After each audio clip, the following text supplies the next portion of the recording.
Hey, what's up, guys? So today, this video is gonna be a little bit different. I'm gonna talk to y'all about how I get creative with my cocktails at the bar. Now, granted, I haven't been doing too much creativity behind cocktails for the past few months, and that's because I got this new job. And honestly, it's where I put the bullshit aside and just focused on being able to entertain and give that great guest experience overall. So I will say working where I work now has definitely made a difference in my cocktail building for now and the future to come. But I'll tell you all a little bit about my creativity and why I want to create this video. So I got the idea of making this video because I had a guest that works for Glenfiddich, and he was training a new person, and they asked me to create a cocktail for them using Glenfiddich 12-year. When I start to create a cocktail, I have this web of ingredients. So then I think about how smoky, how oaky, but honestly how easygoing Glenfiddich 12-year is compared to other scotches, and how overly peaty they can be. Like Lefroy can be quite harsh. So two different types of scotches, of course, but you know, just using what I've got. So then I start looking in my head, thinking in my head, like grapefruit, honey, and then I personally love Montenegro Amaro, love them. So I always tend to lead toward some sort of Amaro and just go from there. And lemon juice, I think, as well. I don't remember the exact cocktail, but that's just where I tend to go. This web that I have in my head, I always talk about the Flavor Bible.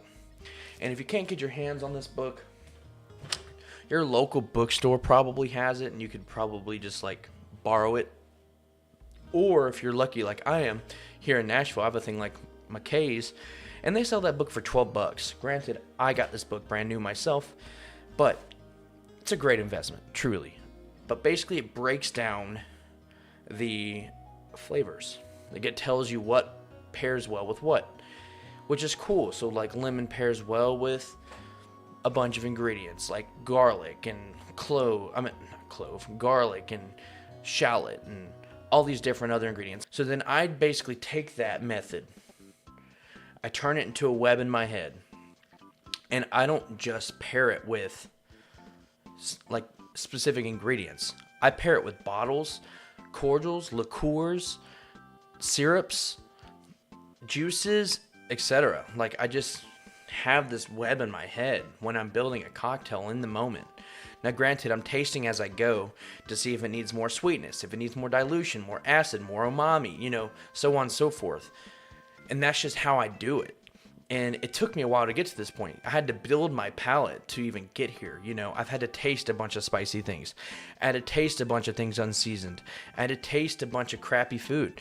And I've had people tell me that my food sucked, my drinks sucked. And that's how I got to building that palate to the point where I love it. And it's not just about what other people think, it's about what I think too. And then now I want to push onto people what they could like as well. I obviously, as a bartender, want people to enjoy their drinks. But I had to make sure I liked it first. And that just comes with over time. The more you do it, the more you do it. And then you start being creative. You know, being put in the moment. So like where I work, we don't have spicy options. We don't do spicy margaritas, for example. It's just not a thing we do. Now, granted, some of us might bring in a local pepper to be able to provide that for a guest, but that's just not something that my job offers. Therefore, we don't obviously push it. But when someone tells me they want something spicy, I know I offer ginger, and ginger's always spicy. Like, it gives you those spicy notes. So that's where I tend to go. But there are other options as well that you can lean on in the agave family that can kind of get you to that point where you have that sensation of spice. So it's cool. It's a fun little process. So when I build things, like I just have like these ingredients that pair well together. It's like allspice, ram and clove, verde and agave. Like, you know, there's just things like that I just have in my head when in the moment. And it's just a crazy feeling, and it's a crazy thing to get to that point.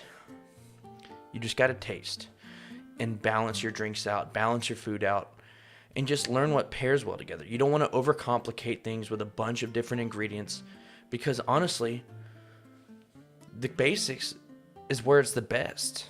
Being able to taste something and know that there's clove in it and that distinct flavor is there. Or if it's just a hint of clove when you taste it on the back end, when you want the main spirit to be the main part of the show. Or, you know, same with the tequila. You know, the tequila is the canvas, but then it gives you the opportunity to make things spicy or to make things peppery, or, you know, just so on and so forth. And that's why I love this book, because it kind of gives you an idea of where to begin. You don't have to follow somebody else's cookbook. You don't have to follow somebody else's recipe. When you're at home, cook for yourself. Make mistakes. Still eat it. I do it all the time because money don't grow on trees. I remember one of the first times I was learning how to cook eggs. I remember I had this event when I was working for the Ritz-Carlton as a cook, and I never knew how to do the different temperatures of eggs. So I was at home. One of my friends was a sous chef, and he was like, all right, maybe an over medium egg. I would have my heat up too high and overcook it, and then he'd be like, wrong, and throw it away. And then our other roommate at the time would be like, dude, I would eat that. I love eggs. So in that moment, I'm just like, took the seriousness away, and at the end of the day, it's just liquid in a cup. It's food on a plate. It's not that big of a deal, and you'll learn as you do it. So it's just repetition, doing it, building that palate, and eventually you'll get to that point where you feel like you can get out of your comfort zone and try something new, and either put your trust in someone else to make you something, or you'll go get the ingredients yourself and build it yourself. So that's just where I got the idea. That's just how I do it. That's how I work, and that's just what I think. So if you guys enjoyed this video, please be sure to give that video a like. Subscribe to my channel if you like watching me, and I'll catch you guys in the next one. Peace out.